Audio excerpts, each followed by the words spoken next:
നമസ്കാരം. നിലവിലെ പ്രതിസന്ധികളും രാഷ്ട്രീയ അസ്ഥിരതയും ശാന്തമായി യഥാർത്ഥ വസ്തുതകൾ ഇപ്പോൾ വെളിപ്പെടുമ്പോൾ പൊതുസമൂഹത്തിൻ്റെ വിശ്വാസ്യത തകർക്കുന്ന തരത്തിലുള്ള സ്വർണ്ണക്കൊള്ളയ്ക്ക് ഇപ്പോൾ കേരളം സാക്ഷിയാകുമ്പോൾ ഉണ്ണികൃഷ്ണൻ പോറ്റിയിൽ മാത്രം നിയമ നടപടികൾ ഒതുങ്ങുകയില്ല എന്നതാണ് വ്യക്തമാകുന്നത്. പരസ്യമായി പ്രദർശിപ്പിച്ചുകൊണ്ടിരുന്ന സ്വർണ്ണപ്പാളികൾ കോടിക്കണക്കിന് വരുന്ന അയ്യപ്പ ഭക്തജനങ്ങളുടെ അവകാശമാകുമ്പോൾ ഭരണകൂടത്തിൻ്റെ മാനം നഷ്ടപ്പെടുകയാണ്. ഈ ഗുരുതരമായ സാഹചര്യത്തിൽ പിണറായി ഭരണകൂടത്തിലെ ഒരു മന്ത്രിക്ക് പോലും തങ്ങളുടെ കസേരയിൽ സുരക്ഷിതമായി തുടരാൻ സാധിക്കുകയില്ല എന്നതാണ് ഇതിൻ്റെ അനുമാനം. അധികാരത്തിൻ്റെ ഉന്നത തലങ്ങളിൽ സംഭവിച്ച ഈ വലിയ വീഴ്ച കേവലം വ്യക്തിപരമായിട്ടുള്ള വിഷയമായി കാണാൻ കഴിയുകയില്ല. പിണറായി വിജയൻ മുഖ്യമന്ത്രി സ്ഥാനം ഏറ്റെടുത്തതിന് ശേഷം നടന്ന അഴിമതി ആരോപണങ്ങളെല്ലാം തന്നെ ഒരു സവിശേഷതയുള്ളതാണ്. അവയെല്ലാം പലപ്പോഴും സ്വർണവുമായി ബന്ധപ്പെട്ടവയാണ്. ഈ സർക്കാരിൻ്റെ ഭരണകാലത്ത് ഉയർന്നു വന്ന ഓരോ വിവാദവും സംസ്ഥാനത്തിൻ്റെ പ്രതിച്ഛായയ്ക്ക് കളങ്കം ചാർത്തിയിട്ടുണ്ട്. ആദ്യഘട്ടത്തിൽ നയതന്ത്ര ബാഗേജുകൾ ദുരുപയോഗം ചെയ്ത് ചെമ്പ് പാത്രങ്ങളിൽ സ്വർണം കടത്തിയെന്ന ഞെട്ടിക്കുന്ന സംഭവമായിരുന്നു ചർച്ചാ വിഷയം. അന്ന് സ്വപ്ന സുരേഷ് ആയിരുന്നു പ്രസ്തുത കേസിൽ പ്രധാന പ്രതിസ്ഥാനത്ത് നിലയുറപ്പിച്ചിരുന്നത്. പിന്നീട് കേരളത്തിൻ്റെ സാംസ്കാരിക ആത്മീയ കേന്ദ്രങ്ങളെ പോലും അപമാനിക്കുന്ന രീതിയിൽ അയ്യപ്പൻ്റെ സ്വർണം മോഷണം പോയെന്ന ആരോപണം ഉയർന്നു. അവിടെ ഇപ്പോൾ ഉണ്ണികൃഷ്ണൻ പോറ്റിയാണ് പ്രതിസ്ഥാനത്തുള്ളത്. കേസുകളുടെ സ്വഭാവം വ്യത്യാസപ്പെട്ടിരിക്കുന്നുവെങ്കിലും ഈ സംഭവങ്ങൾക്കെല്ലാം തന്നെ സ്വർണ്ണക്കടത്തുമായി നേരിട്ടോ അല്ലാതെയോ ബന്ധമുണ്ട്. ഇത് വ്യക്തമാക്കുന്നത് അവിശുദ്ധമായ ഒരു സാമ്പത്തിക ബന്ധം വിവിധ തലങ്ങളിൽ വേരൂന്നിയിരിക്കുന്നു എന്നത് തന്നെയാണ്. മുഖ്യമന്ത്രിയും അദ്ദേഹത്തിൻ്റെ മകളും മകനും ഉൾപ്പെടെ ഒരു കുടുംബം മുഴുവൻ ഈ 10 വർഷത്തെ ഭരണത്തിലൂടെ ഈ സംസ്ഥാനത്തെ സാമ്പത്തികമായിട്ടും ധാർമ്മികമായും തകർത്തുവോ എന്ന ചോദ്യം ഇന്ന് അങ്ങേയറ്റം പ്രസക്തവും പൊതുസമൂഹത്തിൻ്റെ ആശങ്കയും ഉളവാക്കുന്നതാണ്. ദീർഘകാലമായി അധികാരത്തിൽ തുടർന്ന ഒരു ഭരണ സംവിധാനം ജനങ്ങൾക്ക് നൽകിയ വാഗ്ദാനങ്ങൾ പാലിക്കുന്നതിൽ പരാജയപ്പെടുകയും പകരം അവിശ്വാസത്തിൻ്റെ നിഴലിലാകുകയും ചെയ്തിരിക്കുകയാണ്. ഈ പശ്ചാത്തലത്തിൽ കുടുംബാംഗങ്ങൾക്കെതിരെ ഉയർന്നു വന്ന ആരോപണങ്ങളെ ലഘൂകരിച്ച് കാണാൻ സാധ്യമല്ല. പൊതുഫണ്ടുകൾ കൈകാര്യം ചെയ്യുന്നതിലെ സുതാര്യതയില്ലായ്മ, നിയമവിരുദ്ധമായിട്ടുള്ള ഇടപെടലുകൾ, ഇവയെക്കുറിച്ചുള്ള ആരോപണങ്ങൾ ഗൗരവകരമായി തന്നെ പരിശോധിക്കപ്പെടേണ്ടതായിട്ടുണ്ട്. ഈ സാഹചര്യങ്ങളുടെ എല്ലാം തന്നെ പശ്ചാത്തലത്തിൽ നിയമക്കുരുക്കിൽപ്പെടാൻ സാധ്യതയുള്ള ഉന്നത വ്യക്തികളുടെ പേരുകൾ എണ്ണി പറഞ്ഞ് പ്രതിപട്ടിക പുറത്തുവിടാൻ തയ്യാറായി നിൽക്കുന്ന മുരളീധരൻ്റെ രാഷ്ട്രീയപരമായിട്ടുള്ള പ്രസ്താവനകൾ ഇപ്പോൾ കൂടുതൽ ശ്രദ്ധേയമാവുകയാണ്.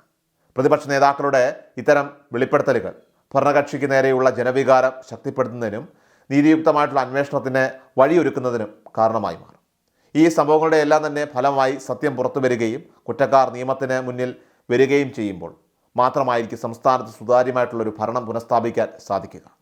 മുരളീധരൻ്റെ ആ പ്രതികരണം നമുക്കൊന്ന് കണ്ടുവരാം. വർഷങ്ങൾക്ക് മുമ്പ് ഒരു മലയാള സിനിമ ഇറങ്ങിയ അദ്വൈതം, മോഹൻലാൽ നായകനായി. ആ സിനിമയുടെ ചില രംഗങ്ങൾ നിങ്ങൾക്ക് ഓർമ്മയുണ്ടാകും. മോഹൻലാൽ എന്ന ഒരു സഖാവിൻ്റെ ഒരു കഥാപാത്രമാണ് അദ്ദേഹം അവിടെ അതിൽ അവതരിപ്പിച്ചത്.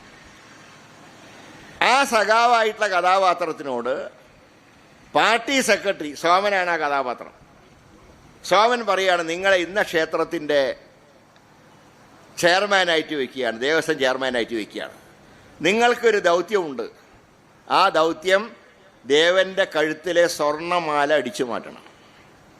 അങ്ങനെ ചെയർമാനായി വയ്ക്കുന്നു, സ്വർണ്ണമാല അടിച്ചു മാറ്റുന്നു. അവസാനം നിരപരാധിയായ മേൽശാന്തി തിക്കുറിശിയാണ് ആ കഥാപാത്രം. അദ്ദേഹത്തിനെ കേസിൽ പ്രതിയാക്കി അറസ്റ്റ് ചെയ്യുന്നു. ഒടുവിൽ ആ മേൽശാന്തി തൂങ്ങി മരിക്കുന്നു. അതാണ് കഥയുടെ.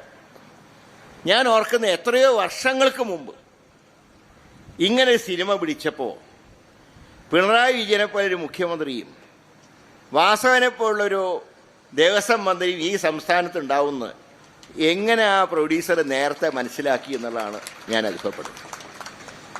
ഇപ്പോൾ ഇവിടെ വാസവൻ ചെയ്ത കാര്യം, അന്ന് ഇളക്കിയെടുത്ത് കൊണ്ടുപോകുമ്പോൾ സ്വർണ്ണപ്പാളി, തിരിച്ചു വന്നപ്പോൾ സ്വർണം പൂശിയ ചെമ്പുപാളി. ഇതേ ഉണ്ണികൃഷ്ണൻ പോറ്റിയുടെ കയ്യിൽ വീണ്ടും എന്തിനാണ് ഇയാളെ ചുമതലപ്പെടുത്തിയത്?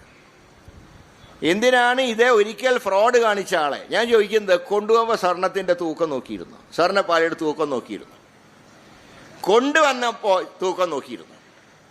പിന്നെ എന്തടിസ്ഥാനത്തിലാണ് നിങ്ങൾ വീണ്ടും ഇതേ വ്യക്തിയുടെ കയ്യിൽ സ്വർണ്ണപ്പാളി കൊടുത്തയച്ചത്?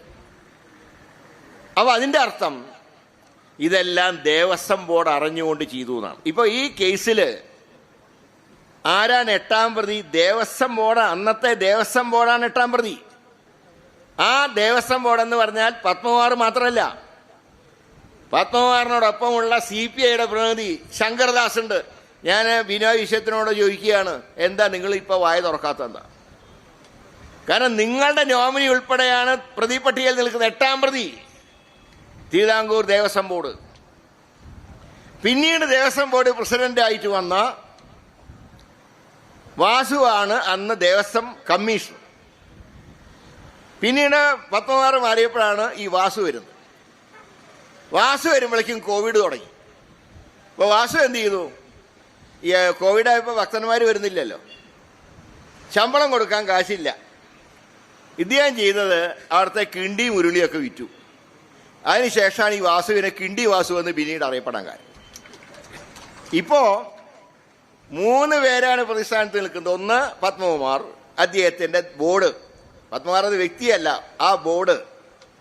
2 കിണ്ടി വാസുവിൻ്റെ ബോർഡ്. 3 ഇപ്പോഴത്തെ പ്രശാന്തിൻ്റെ ബോർഡ്. ഈ 3 പേർക്ക് ഇതിൽ ഉത്തരവാദിത്തമുണ്ട്. അന്നത്തെ മന്ത്രി കടകംപള്ളിക്കുണ്ട് ഉത്തരവാദിത്തം. കടകംപള്ളി സ്വർണം കാണാതായതിനെ കുറിച്ച് പ്രതിപക്ഷ നേതാവ് ശ്രീ VD സതീശൻ പറഞ്ഞു, അതൊക്കെ കടകംപള്ളിയോട് ചോദിച്ചാൽ അറിയാമെന്ന് പറഞ്ഞു. ഉടനെ കടകംപള്ളി വക്കീൽ നോട്ടീസ് അയച്ചു VD സതീശൻ. അദ്ദേഹം കടകംപള്ളി പറഞ്ഞ് ഞാൻ സ്വർണം കൈകൊണ്ടൊന്നും എടുത്തിട്ടില്ല. VD സതീശൻ പറഞ്ഞ് വിറ്റതിൻ്റെ കഥ കടകംപള്ളിക്ക് അറിയാമെന്നാണ് പറഞ്ഞത്. കടകംപള്ളി സ്വർണം ഞാൻ കൈകൊണ്ട് എടുത്തിട്ടില്ല, അതുകൊണ്ട് ഞാൻ വക്കീൽ നോട്ടീസ് അയക്കും. എന്നാൽ കടകംപള്ളിയോട് ഞാൻ വേറെ കാര്യം ചോദിക്കട്ടെ. സ്വപ്ന സുരേഷ് നിങ്ങളെ പറ്റി ചില കാര്യങ്ങൾ പറഞ്ഞു. ഞാൻ വിശദ വിവരങ്ങൾ നിങ്ങൾ ഇവിടെ സഹോദരിമാരുള്ളതുകൊണ്ട് ഞാൻ പറയുന്നില്ല. സ്വപ്ന സുരേഷ് പറഞ്ഞത് ഇയാൾ അത്ര നല്ല പുള്ളിയൊന്നുമല്ല. എന്നെ ഒരു സംയുക്ത സംരംഭത്തിന് അദ്ദേഹം ക്ഷണിച്ചിട്ടുണ്ട് എന്ന് പറഞ്ഞപ്പോൾ സ്വപ്ന സുരേഷിനെതിരായിട്ട് ഒരു നോട്ടീസും അയച്ചിട്ടില്ല. കാരണം അതിൻ്റെ തെളിവ് അവരുടെ കയ്യിലുണ്ട്. അപ്പോൾ കടകംപള്ളി സുരേന്ദ്രൻ ഈ ഒറ്റ നടപടി കൊണ്ട് തന്നെ ഇതിൽ അദ്ദേഹത്തിന് പങ്കുണ്ട്, സംശയമില്ല. അതേ പങ്ക്, അതിനേക്കാൾ ഇരട്ടി പങ്കാണ് ഈ വാസവനുള്ള കാര്യം. ഇതൊക്കെ അറിഞ്ഞുകൊണ്ട് വീണ്ടും അദ്ദേഹം ഈ ഉണ്ണികൃഷ്ണൻ പോറ്റിയുടെ കയ്യിൽ കൊടുക്കാൻ സമ്മതിച്ചില്ലേ? ഇന്ന് അദ്ദേഹം എന്നിട്ട് പറയുകയാണ്, അങ്ങനെ ഡേ ടു ഡേ കാര്യങ്ങളൊന്നും മന്ത്രി അറിയണമെന്നില്ല, പിന്നെ ഇയാൾ എന്തിനാ മന്ത്രിയായിരിക്കുന്നതിന്? അത് അദ്ദേഹത്തിന് കഴിഞ്ഞ കുറേ കാലമായിട്ട്, പ്രത്യേകിച്ച് ദേവസ്വം ബോർഡ് ഏറ്റെടുത്തതിന് ശേഷം ആചാര ലംഘനം കൂടെ ഇദ്ദേഹത്തിൻ്റെ വകുപ്പിൽ ഇപ്പോൾ പെട്ടിരിക്കുകയാണ്. ഏറ്റുമാനൂരുകാർക്ക് 5 വർഷം മുമ്പ് അദ്ദേഹം മന്ത്രിയായിട്ട് വന്നപ്പോൾ തൊട്ടറിയാം, നിരന്തരം ലംഘിക്കുകയാണ് ഈ ഏറ്റുമാനൂർ ക്ഷേത്രത്തിലെ ആചാരങ്ങൾ. ഇവിടെ നാട്ടം സുരേഷ് പറഞ്ഞല്ലോ, ദേവന്മാർ വഴിപാടായി നൽകുന്ന കൊടിക്കൂറ അത് കൊണ്ടുവന്ന് അത് സ്വീകരിക്കേണ്ട തന്ത്രി, ആ തന്ത്രിക്ക് കഴിഞ്ഞ 5 വർഷമായിട്ട് സ്വീകരിക്കാൻ പറ്റിയിട്ടില്ല. കാരണം ഇദ്ദേഹം വന്നിട്ട് ഏച്ചു വാങ്ങുക. വർഷങ്ങൾക്ക് മുമ്പ് ഒരു മലയാള സിനിമ ഇറങ്ങിയത് അദ്വൈതം, മോഹൻലാൽ നായകനായി. ആ സിനിമയുടെ ചില രംഗങ്ങൾ നിങ്ങൾക്ക് ഓർമ്മയുണ്ടാകും. മോഹൻലാൽ എന്ന ഒരു സഖാവിൻ്റെ ഒരു കഥാപാത്രമാണ് അദ്ദേഹം അവിടെ അതിൽ അവതരിപ്പിച്ചത്. ആ സഖാവായിട്ടുള്ള കഥാപാത്രത്തിനോട് പാർട്ടി സെക്രട്ടറി സോമനാണ് ആ കഥാപാത്രം. സോമൻ പറയുകയാണ്, നിങ്ങളെ ഇന്ന ക്ഷേത്രത്തിൻ്റെ ചെയർമാനായിട്ട് വയ്ക്കുകയാണ്, ദേവസ്വം ചെയർമാനായിട്ട് വയ്ക്കുകയാണ്. നിങ്ങൾക്കൊരു ദൗത്യമുണ്ട്. ആ ദൗത്യം ദേവൻ്റെ കഴുത്തിലെ സ്വർണ്ണമാല അടിച്ചു മാറ്റണം. അങ്ങനെ ചെയർമാനായി വയ്ക്കുന്നു, സ്വർണ്ണമാല അടിച്ചു മാറ്റുന്നു. അവസാനം നിരപരാധിയായ മേൽശാന്തി തിക്കുറിശിയാണ് ആ കഥാപാത്രം. അദ്ദേഹത്തിനെ കേസിൽ പ്രതിയാക്കി അറസ്റ്റ് ചെയ്യുന്നു. ഒടുവിൽ ആ മേൽശാന്തി തൂങ്ങി മരിക്കുന്നു. അതാണ് കഥയുടെ. ഞാൻ ഓർക്കുന്ന എത്രയോ വർഷങ്ങൾക്ക് മുമ്പ് ഇങ്ങനെ സിനിമ പിടിച്ചപ്പോൾ പിണറായി വിജയനെപ്പോലൊരു മുഖ്യമന്ത്രിയും വാസവനെപ്പോലുള്ളൊരു ദേവസ്വം മന്ത്രിയും ഈ സംസ്ഥാനത്ത് ഉണ്ടാവുമെന്ന് എങ്ങനെ ആ പ്രൊഡ്യൂസർ നേരത്തെ മനസ്സിലാക്കി എന്നുള്ളതാണ് ഞാൻ അത്ഭുതപ്പെടുന്നത്. ഇപ്പോൾ ഇവിടെ വാസവൻ ചെയ്ത കാര്യം, അന്ന് ഇളക്കിയെടുത്ത് കൊണ്ടുപോകുമ്പോൾ സ്വർണ്ണപ്പാളി, തിരിച്ചു വന്നപ്പോൾ സ്വർണം പൂശിയ ചെമ്പുപാളി. ഇതേ ഉണ്ണികൃഷ്ണൻ പോറ്റിയുടെ കയ്യിൽ വീണ്ടും എന്തിനാണ് ഇയാളെ ചുമതലപ്പെടുത്തിയത്? എന്തിനാണ് ഇതേ ഒരിക്കൽ ഫ്രോഡ് കാണിച്ച ആളെ? ഞാൻ ചോദിക്കുന്നത്, കൊണ്ടുപോകുമ്പോൾ സ്വർണത്തിൻ്റെ തൂക്കം നോക്കിയിരുന്നു, സ്വർണ്ണപ്പാളിയുടെ തൂക്കം നോക്കിയിരുന്നു, കൊണ്ടുവന്നപ്പോൾ തൂക്കം നോക്കിയിരുന്നു. പിന്നെ എന്തടിസ്ഥാനത്തിലാണ് നിങ്ങൾ വീണ്ടും ഇതേ വ്യക്തിയുടെ കയ്യിൽ സ്വർണ്ണപ്പാളി കൊടുത്തയച്ചത്? അപ്പോൾ അതിൻ്റെ അർത്ഥം ഇതെല്ലാം ദേവസ്വം ബോർഡ് അറിഞ്ഞുകൊണ്ട് ചെയ്തു എന്നാണ്. ഇപ്പോൾ ഈ കേസിൽ ആരാണ് 8ാം പ്രതി? ദേവസ്വം ബോർഡ്, അന്നത്തെ ദേവസ്വം ബോർഡാണ് 8ാം പ്രതി. ആ ദേവസ്വം ബോർഡ് എന്ന് പറഞ്ഞാൽ പത്മകുമാർ മാത്രമല്ല, പത്മകുമാറിനോടൊപ്പമുള്ള CPIയുടെ പ്രതിനിധി ശങ്കർദാസ് ഉണ്ട്. ഞാൻ ബിനോയ് വിശ്വത്തിനോട് ചോദിക്കുകയാണ്, എന്താ നിങ്ങൾ ഇപ്പോൾ വായ തുറക്കാത്തതെന്താ? കാരണം നിങ്ങളുടെ നോമിനി ഉൾപ്പെടെയാണ് പ്രതിപട്ടികയിൽ നിൽക്കുന്ന 8ാം പ്രതി തിരുവിതാംകൂർ ദേവസ്വം ബോർഡ്. പിന്നീട് ദേവസ്വം ബോർഡ് പ്രസിഡന്റായിട്ട് വന്ന വാസുവാണ് അന്ന് ദേവസ്വം കമ്മീഷണർ. പിന്നീട് പത്മകുമാർ മാറിയപ്പോഴാണ് ഈ വാസു വരുന്നത്. വാസു വരുമ്പോഴേക്കും കോവിഡ് തുടങ്ങി. അപ്പോൾ വാസു എന്ത് ചെയ്തു? ഈ കോവിഡായപ്പോൾ ഭക്തന്മാർ വരുന്നില്ലല്ലോ, ശമ്പളം കൊടുക്കാൻ കാശില്ല. ഇദ്ദേഹം ചെയ്തത് അവിടുത്തെ കിണ്ടി മുരുളിയൊക്കെ വിറ്റു. അതിനുശേഷമാണ് ഈ വാസുവിനെ കിണ്ടി വാസു എന്ന് പിന്നീട് അറിയപ്പെടാൻ കാരണം. ഇപ്പോൾ 3 പേരാണ് പ്രതിസ്ഥാനത്ത് നിൽക്കുന്നത്. ഒന്ന് പത്മകുമാർ, അദ്ദേഹത്തിൻ്റെ ബോർഡ്, പത്മകുമാർ എന്ന വ്യക്തിയല്ല, ആ ബോർഡ്. 2 കിണ്ടി വാസുവിൻ്റെ ബോർഡ്. 3 ഇപ്പോഴത്തെ പ്രശാന്തിൻ്റെ ബോർഡ്. ഈ 3 പേർക്ക് ഇതിൽ ഉത്തരവാദിത്തമുണ്ട്. അന്നത്തെ മന്ത്രി കടകംപള്ളിക്കുണ്ട് ഉത്തരവാദിത്തം. കടകംപള്ളി സ്വർണം കാണാതായതിനെ കുറിച്ച് പ്രതിപക്ഷ നേതാവ് ശ്രീ VD സതീശൻ പറഞ്ഞു, അതൊക്കെ കടകംപള്ളിയോട് ചോദിച്ചാൽ അറിയാമെന്ന് പറഞ്ഞു.